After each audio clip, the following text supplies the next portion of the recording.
Selamat sore, terima kasih atas waktu dan kesempatan yang telah diberikan kepada saya. Saya mahasiswa Universitas Nusa Cendana dari Fakultas Ilmu Sosial dan Ilmu Politik atas nama Melania Francisca Hoder dari Prodi Sosiologi kelas C semester 1 dengan NIM 2103030099. Di video kali ini, saya akan mereview buku ketujuh tentang Trump dan politik neonasionalisme, hak Kristen, dan sekuler nasionalisme di Amerika. Baik, kita masuk dalam pembahasan. Yang pertama, dari nasionalisme ke neonasionalisme. Kepresidenan Trump dicirikan oleh polarisasi politik dan keberpihakan yang memberi makan ideologi neonasionalismenya. Menggambar pada keduanya, nasionalisme Kristen dan nasionalisme sekuler. Pemerintahan Trump neonasionalisme bukanlah hal yang sama sekali baru. Hal ini mengingatkan pada ideologi kepresidenan Ronald Reagan pada tahun 1981 sampai tahun 1989. Yang juga berkembang di bidang politik pemisahan antara konservatif dan liberal. 8 tahun kepresidenan Reagan pada tahun 1980-an terjadi selama periode perubahan sosial dan politik, baik di dalam maupun di luar negeri. Di dalam negeri, dekade ini menyaksikan kebangkitan politik kanan Kristen. Secara internasional, Amerika Perang Budaya dengan Uni Soviet memuncak pada tahun 1980-an, satu dekade yang menyaksikan runtuhnya tembok Berlin, diikuti pada tahun 1991 oleh runtuhnya Uni Soviet. Muncul dan berkembangnya nasionalisme orang Eropa menciptakan masyarakat internasional pada abad ke-19 dan abad ke-20. Konsekuen untuk akuisisi wilayah asing yang luas, kekuatan Eropa, terutama yaitu Prancis dan Inggris, berusaha menyebarkan institusi dan nilai-nilai politik mereka melalui kolonialisme dan imperialisme. Tujuan mereka menyatakan adalah untuk menyebarkan peradaban. Mereka dengan meruntuhkan barbarisme dan mengajar biadab bagaimana menjadi beradab. Banyak orang Eropa percaya bahwa pembangunan masyarakat internasional seperti itu kegiatan tidak hanya sah, tetapi juga diperlukan untuk memungkinkan kekuasaan keseimbangan. Menyusul periode panjang gejolak nasionalis di Eropa di abad ke-18 dan ke-19. Upaya ini jarang disambut oleh negara-negara berkembang. Elit nasional di Afrika, Asia, dan di tempat lain.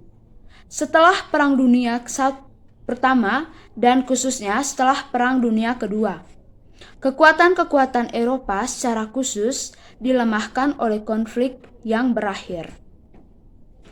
Dekolonisasi setelah Perang Dunia Kedua sangat penting komponen dalam globalisasi nasionalisme.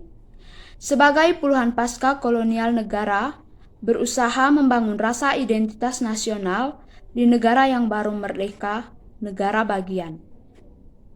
Lin menjelaskan bahwa setelah Perang Dingin, hal itu disepakati secara luas di demokrasi Atlantik Utara bahwa ada perjuangan baru di antara kekuatan internasionalisme yang tercerahkan dalam progresif dilambangkan dengan pasar global atau blok regional supranasional. Yang kedua yaitu tentang perang budaya dan neonasionalisme. Di sini membahas perang budaya Amerika Serikat dari waktu ke waktu. Hal ini menjelaskan bahwa isu-isu yang menginformasikan perang budaya juga merupakan pusat neonasionalisme yang muncul di permukaan selama kepresidenan Trump. Selama beberapa dekade, Amerika Serikat telah terlibat dalam konflik ideologis yang memecah belah, yang mengadu kaum konservatif melawan kaum liberal, yang merupakan pusat politik dan sosial Amerika saat ini. Popularisasi menjelaskan bahwa perang budaya Amerika Serikat adalah pertempuran sengit atas masalah budaya dan sosial, seperti aborsi dan pernikahan gay. Dengan berfokus pada moral pedoman untuk perilaku pribadi serta norma politik yang lebih luas, di antaranya yaitu tentang kebebasan, persamaan, hak, dan martabat. Yang ketiga, tentang neonasionalisme dan politik di Amerika Serikat. Terpilihnya Donald Trump pada November 2016 adalah sebuah konsekuensi dan penyebab langsung polarisasi politik Amerika yang telah berkembang sejak tahun 1980-an. Seiring waktu, budaya berkembang Amerika menunjukkan bahwa pusat politik telah menyusut secara signifikan. Secara khusus, konsep agama sipil tidak bisa lagi menyatukan orang Amerika seperti yang telah terjadi di masa lalu baru-baru ini, yaitu pada tahun 2016. Perpecahan masyarakat sangat mencolok. Mayoritas baik Kristen kanan dan konservatif sekuler memilih Trump di pemilihan presiden. Kedua bagian ini dari Trump, dukungan percaya dia adalah orang yang membuat Amerika menjadi hebat lagi untuk menempatkan Amerika first, dengan secara signifikan membatasi imigrasi non-kulit putih, meningkatkan kesejahteraan eksistensial orang kulit putih asli Amerika, dan menegaskan kembali nilai-nilai dasar Kristen Amerika. Di sini menjelaskan bahwa pada tahun 2016, pola baru dari afiliasi kelompok telah muncul di Amerika. Mereka fokus pada berbagai masalah moral dan sosial, termasuk pendidikan anak, hubungan sesama jenis dan pernikahan, dan akses penempuan ke fasilitas aborsi. Pada isu-isu seperti itu, ada kesenjangan sikap yang mencolok antara penganut Kristen dan non-Muslim, mengungkapkan preferensi agama khas yang tidak sesuai dengan dimensi sejarah yang sebelumnya mendefinisikan konflik agama pada isu-isu publik. Nasionalis Amerika pertama terutama prihatin tentang pekerjaan Amerika, imigrasi non-kulit putih, dan kepentingan nasional Amerika Serikat. Banyak Amerika nasionalis pertama percaya bahwa Amerika sedang dieksploitasi oleh migran, sekularis, dan beberapa pemerintah asing, seperti Cina, untuk melakukannya turun dan merusak kesejahteraan pekerja Amerika. Amerika pertama nasionalis percaya bahwa untuk membuat Amerika hebat lagi, perlu untuk menyegel perbatasan negara dan fokus secara eksklusif pada kepentingan nasionalis sendiri daripada tujuan internasionalis. Baik yang keempat atau yang terakhir, yaitu tentang neonasionalisme dan hubungan internasional Amerika. Tujuan dari bab ini adalah untuk mengkaji bagaimana neonasionalisme kepresidenan Trump mempengaruhi hubungan internasional Amerika. Ia berpendapat bahwa sejalan dengan neonasionalisme presiden yang disukai oleh nasionalis Amerika pertama dan nasionalis Kristen, hubungan internasional Amerika Serikat mencerminkan keprihatinan perang budaya domestik yang kami periksa dari dua aspek dari perang budaya sangat menonjol di Amerika hubungan internasional selama kepresidenan Trump. Pertama, penggantian dukungan jangka panjang Amerika Serikat untuk tatanan internasional liberal pasca Perang Dunia Kedua oleh kebijakan yang terutama mencerminkan keprihatinan kepentingan nasional Amerika menurut Trump, termasuk ketika ini bertentangan dengan preferensi sekutu utama Amerika Serikat. Hal ini terlihat dari menurunnya dukungan Amerika Serikat terhadap rezim hak asasi manusia internasional pasca Perang Dunia yang universalis. Sebagaimana diungkapkan pada Deklarasi Universal Hak Asasi Manusia, yaitu tahun 1948, dan lama diperjuangkan oleh PBB. Kedua, kepentingan nasionalis Amerika diekspresikan dalam kebijakan partikularistik yang diperjuangkan terutama oleh nasionalis Kristen untuk mengutamakan kebebasan beragama internasional di atas hak asasi manusia lainnya seperti kesetaraan gender dan hak-hak minoritas seksual. Baik, demikianlah hasil pembahasan saya mengenai buku ke-7, yaitu tentang Trump dan politik neonasionalisme, hak Kristen, dan sekuler nasionalisme di Amerika. Sekian dan terima kasih. Saya mahasiswa Universitas Nusa Cendana dari Fakultas Ilmu Sosial dan Ilmu Politik atas nama Melania Francisca Hoder dari Prodi Sosiologi kelas C semester 1 dengan NIM 2103030099. Di video kali ini saya akan mereview buku ke-7 tentang Trump dan politik neonasionalisme, hak Kristen, dan sekuler nasionalisme di Amerika. Baik, kita masuk dalam pembahasan. Yang pertama, dari nasionalisme ke neonasionalisme. Kepresidenan Trump dicirikan oleh polarisasi politik dan keberpihakan yang memberi makan ideologi neonasionalismenya. Menggambar pada keduanya, nasionalisme Kristen dan nasionalisme sekuler. Pemerintahan Trump neonasionalisme bukanlah hal yang sama sekali baru. Hal ini mengingatkan pada ideologi kepresidenan Ronald Reagan pada tahun 1981 sampai tahun 1989, yang juga berkembang di bidang politik pemisahan antara konservatif dan liberal. 8 tahun kepresidenan Reagan pada tahun 1980-an terjadi selama periode perubahan sosial dan politik, baik di dalam maupun di luar negeri. Di dalam negeri, dekade ini menyaksikan kebangkitan politik kanan Kristen. Secara internasional, Amerika perang budaya dengan Uni Soviet memuncak pada tahun 1980-an, satu dekade yang menyaksikan runtuhnya tembok Berlin, diikuti pada tahun 1991 oleh runtuhnya Uni Soviet. Muncul dan berkembangnya nasionalisme orang Eropa menciptakan masyarakat internasional pada abad ke-19 dan abad ke-20. Konsekuen untuk akuisisi wilayah asing yang luas, kekuatan Eropa, terutama yaitu Prancis dan Inggris, berusaha menyebarkan institusi dan nilai-nilai politik mereka melalui kolonialisme dan imperialisme. Tujuan mereka menyatakan adalah untuk menyebarkan peradaban. Mereka dengan meruntuhkan barbarisme dan mengajar biadab bagaimana menjadi beradab.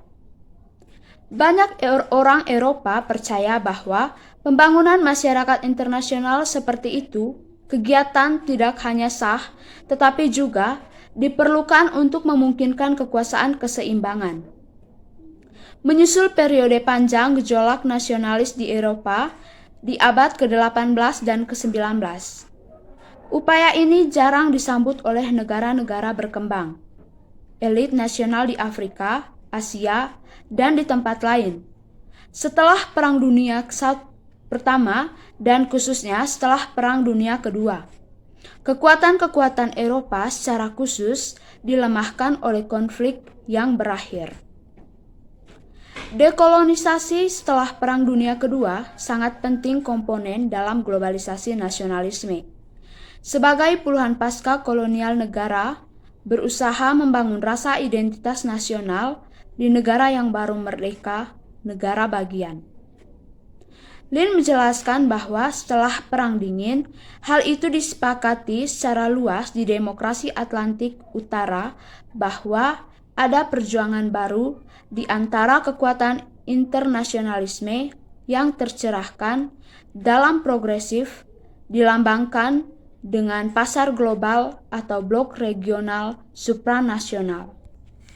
Yang kedua yaitu tentang perang budaya dan neonasionalisme.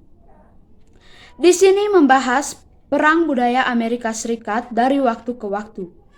Hal ini menjelaskan bahwa isu-isu yang menginformasikan perang budaya juga merupakan pusat neonasionalisme yang muncul di permukaan selama kepresidenan Trump.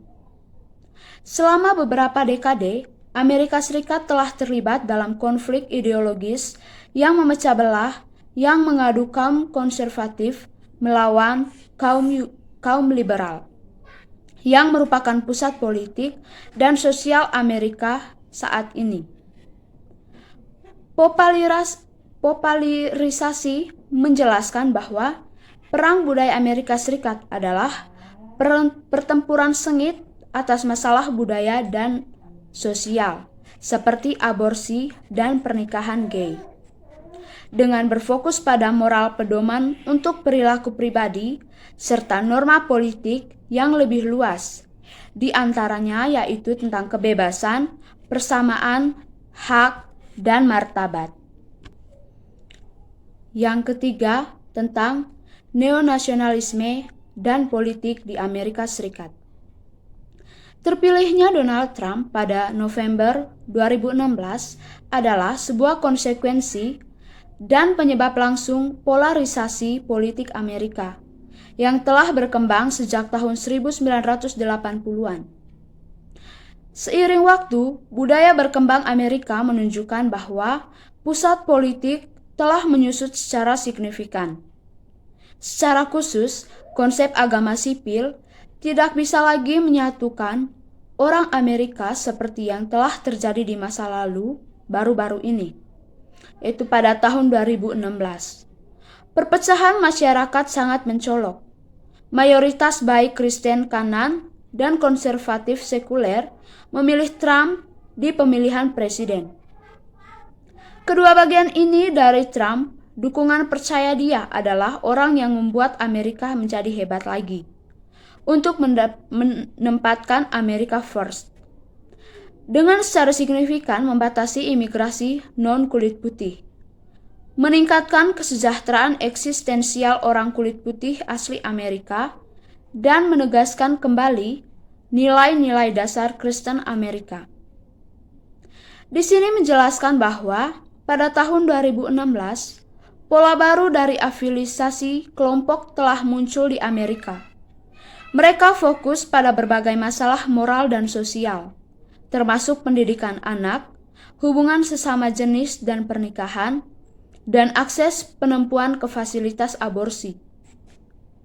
Pada isu-isu seperti itu, ada kesenjangan sikap yang mencolok antara penganut Kristen dan non-Muslim, mengungkapkan preferensi agama khas yang tidak sesuai dengan dimensi sejarah yang sebelumnya mendefinisikan konflik agama pada isu-isu publik.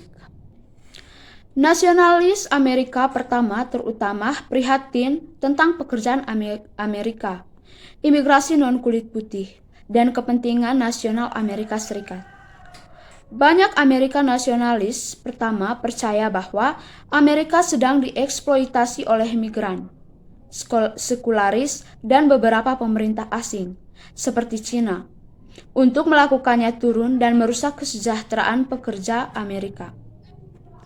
Amerika pertama nasionalis percaya bahwa untuk membuat Amerika hebat lagi, perlu untuk menyegel perbatasan negara dan fokus secara eksklusif pada kepentingan nasionalis sendiri daripada tujuan internasionalis.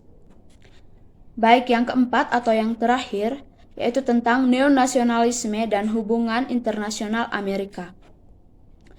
Tujuan dari bab ini adalah untuk mengkaji bagaimana neonasionalisme kepresidenan Trump mempengaruhi hubungan internasional Amerika. Ia berpendapat bahwa sejalan dengan neonasionalisme presiden yang disukai oleh nasionalis Amerika pertama dan nasionalis Kristen, hubungan internasional Amerika Serikat mencerminkan keprihatinan perang budaya domestik yang kami periksa dari dua aspek dari perang budaya sangat menonjol di Amerika hubungan internasional selama kepresidenan Trump. Pertama, penggantian dukungan jangka panjang Amerika Serikat untuk tatanan internasional liberal pasca Perang Dunia Kedua oleh kebijakan yang terutama mencerminkan keprihatinan kepentingan nasional Amerika menurut Trump, termasuk ketika ini bertentangan dengan preferensi sekutu utama Amerika Serikat. Hal ini terlihat dari menurunnya dukungan Amerika Serikat terhadap rezim hak asasi manusia internasional pasca Perang Dunia yang universalis. Sebagaimana diungkapkan pada Deklarasi Universal Hak Asasi Manusia, yaitu tahun 1948 dan lama diperjuangkan oleh PBB. Kedua, kepentingan nasionalis Amerika diekspresikan dalam kebijakan partikularistik yang diperjuangkan terutama oleh nasionalis Kristen untuk mengutamakan kebebasan beragama internasional di atas hak asasi manusia lainnya seperti kesetaraan gender dan hak-hak minoritas seksual. Baik, demikianlah hasil pembahasan saya mengenai buku ke-7, yaitu tentang Trump dan politik neonasionalisme, hak Kristen, dan sekuler nasionalisme di Amerika. Sekian dan terima kasih.